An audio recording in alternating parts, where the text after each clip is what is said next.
tardes, tengan todos. Soy Agni Goza y les voy a hablar del derecho laboral.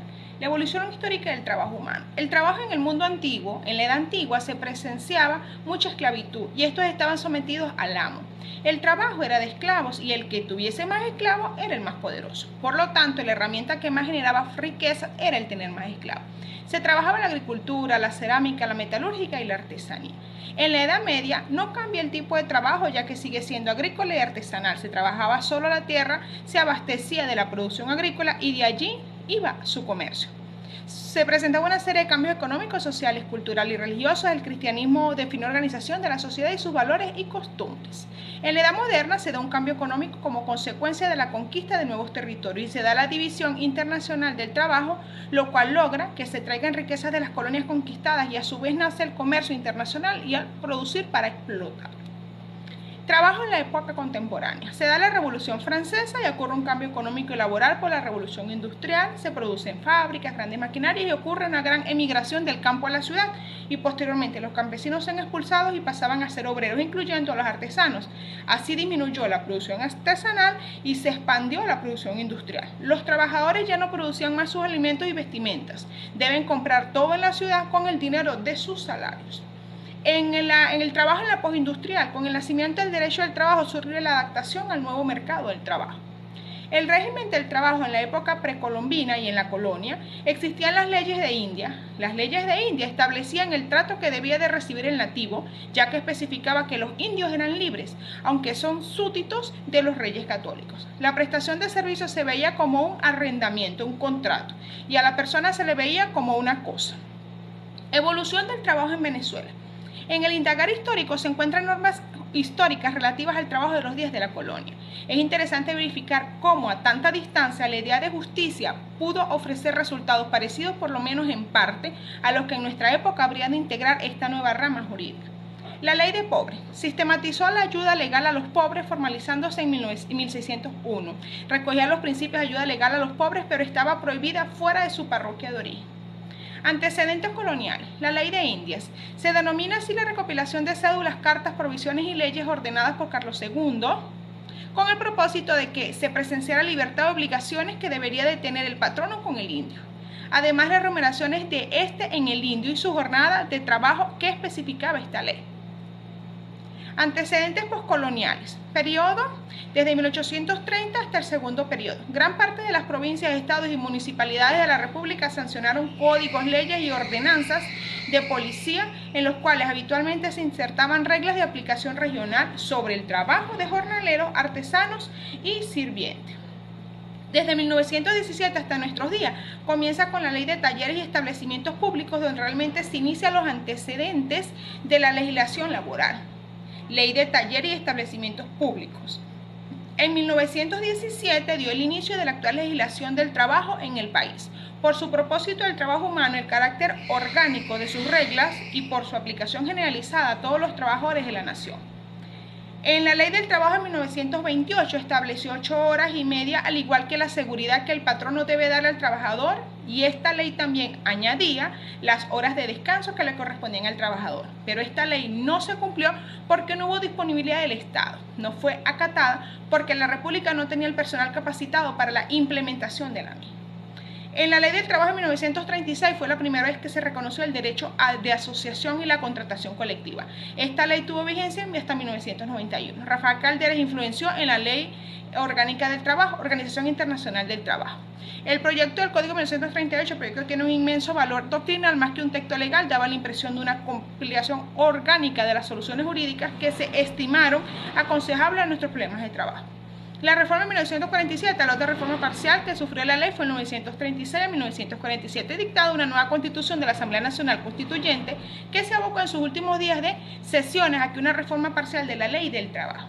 La ley orgánica del trabajo del 1990 a 1991 entró en vocación legis, tenía un carácter orgánico a diferencia de las leyes anteriores, agregaba la parte económica, la parte jurídica, buscaba la estabilidad laboral, se da una aplicación del concepto salarial, regía casi durante 55 años la ley de las relaciones de trabajo en el país. La ley del 1997 reforma en la actual, cambia las prestaciones sociales de carácter acumulativo. En la ley de 1990 las prestaciones sociales son de carácter retroactivo. Derecho internacional del trabajo.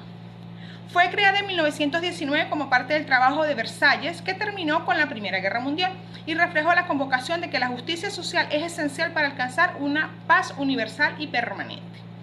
Estructura. La OIT tiene un gobierno tripartito integrado por los representantes de los gobiernos, de los sindicatos y de los empleadores. Su órgano supremo es la Conferencia Internacional, que se reúne anualmente en junio. Funcionamiento de la Organización Internacional del Trabajo.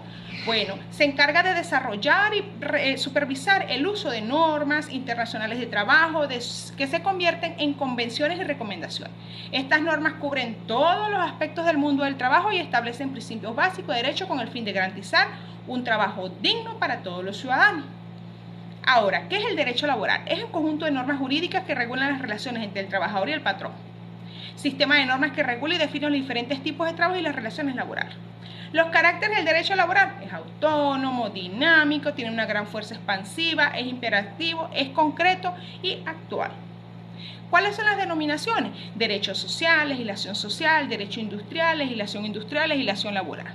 Naturaleza jurídica. El derecho del trabajo por su naturaleza es híbrido, ya que está integrado por normas de derecho público y derecho privado. ¿Cuál es el objeto? Regular los deberes y derechos tanto de los obreros como de los patronos.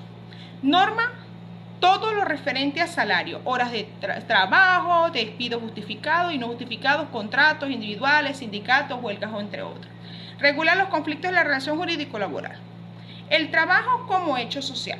La legislación venezolana representa un conjunto de normas positivas establecidas por el Estado venezolano para regular relaciones jurídicas que se establezcan entre patronos y trabajadores con ocasión al hecho social trabajo, lo que indica la materia. Las personas que intervienen en el espacio y el tiempo en que se realizan las relaciones laborales, es decir, no se termina el campo de aplicación del derecho del trabajo.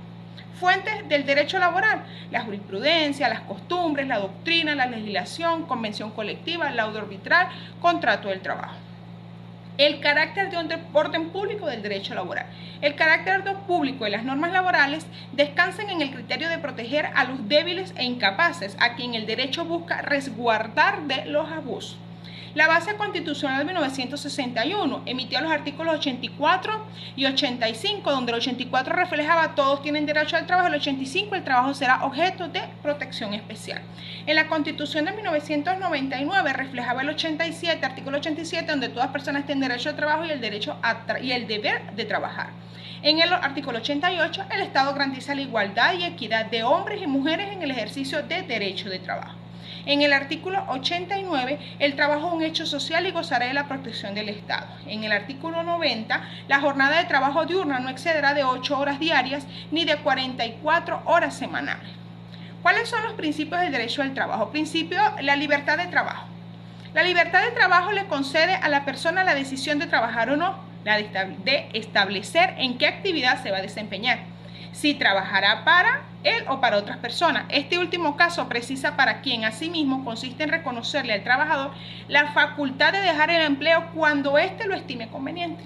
¿Cuáles son las limitaciones? Solamente cuando se vulneren los derechos de terceros o se ofendan los de la sociedad.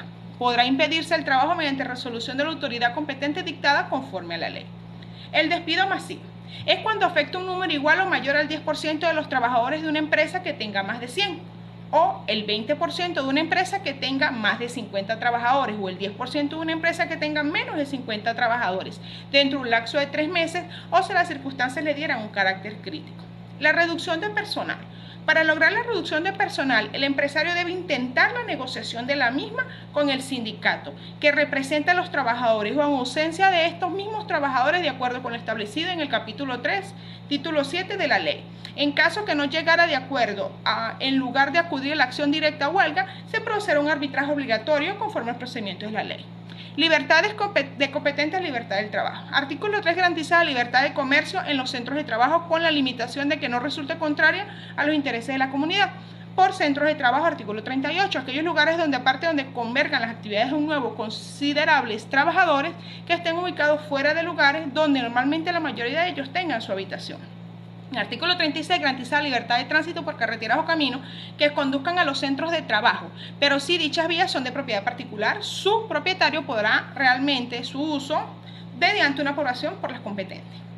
Trabajo como derecho y como deber. Toda persona tiene derecho al trabajo y debe de trabajar de acuerdo con sus capacidades y actitudes, obtener una ocupación productiva debidamente remunerada que le proporcione una existencia digna y decorosa. Prohibición de discriminación. Se prohíbe toda discriminación, exclusión, restricción en el acceso y en las condiciones de trabajo basadas en razones de edad, sexo, raza, estilo civil, religión, sindicalización, orientación sexual, discapacidades o origen social. Los porcentajes de trabajadores venezolanos. El 90% más de los trabajadores y las trabajadoras al servicio de un patrón o patrona que ocupan un mínimo de 10 deben ser venezolanos. ¿Cuándo son las excepciones?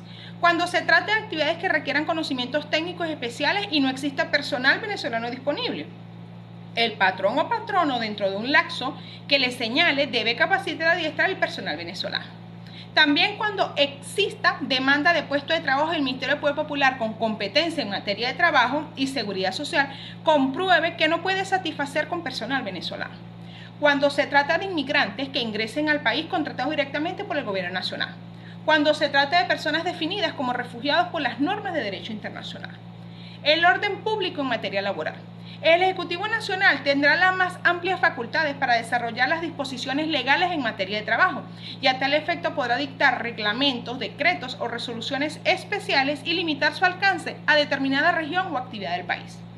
Principios de interpretación. Principio indubio pro operario.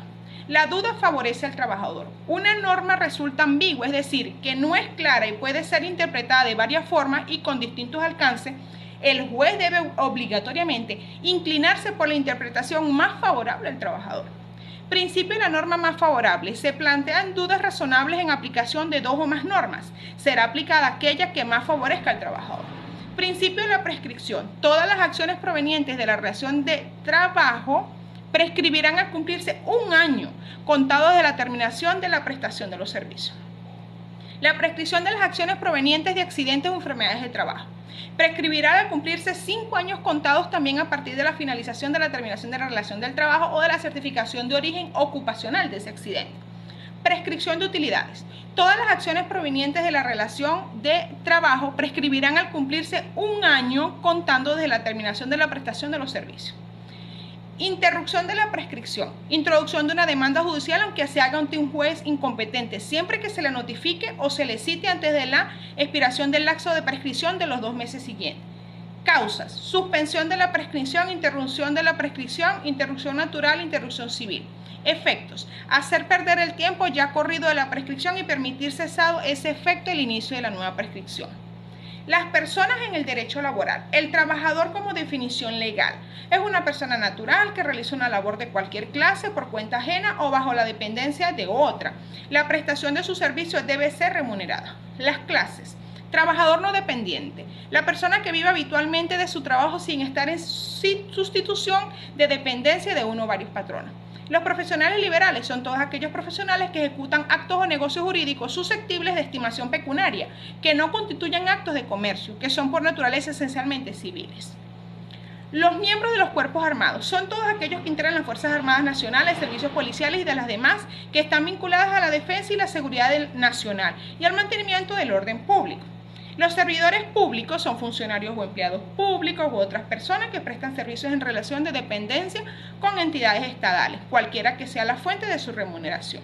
En la clasificación de los cargos, empleados de dirección, el que interviene en la toma de decisiones y orientaciones de la empresa, el que representa el patrono frente a otros trabajadores o terceros en todo o parte de sus funciones. Trabajadores de confianza, aquel cuya labor implica de secretos industriales o comerciales del patrono o su participación en la administración de negocios en la supervisión de otros trabajadores. El patrón en su definición legal. Toda persona que en nombre o por cuenta de éste ejerza funciones jerárquicas de dirección o administración. ¿Qué es una empresa? Una unidad de producción de bienes o de servicios constituida para realizar una actividad económica con fines de lucro. Establecimiento, reunión de medios materiales de un personal permanente que trabaja en general en un mismo lugar, en una misma tarea y que está sometido a una dirección técnica que tenga o no fines de lucro.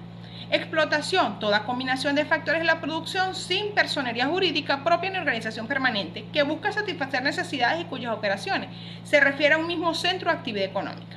La faena, todas las actividades que envuelvan la prestación de un trabajo en cualquiera condiciones.